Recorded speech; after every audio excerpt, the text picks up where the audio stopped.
పై రూపము లక్ష్యము చేసే నరుడవు కాదయ్యా.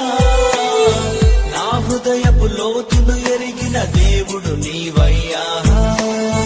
నన్ను నీవే కోరుకొని నా స్థితి మార్చావయ్యా. నీ ప్రజలను నడిపింప అభిషేకించావయ్యా.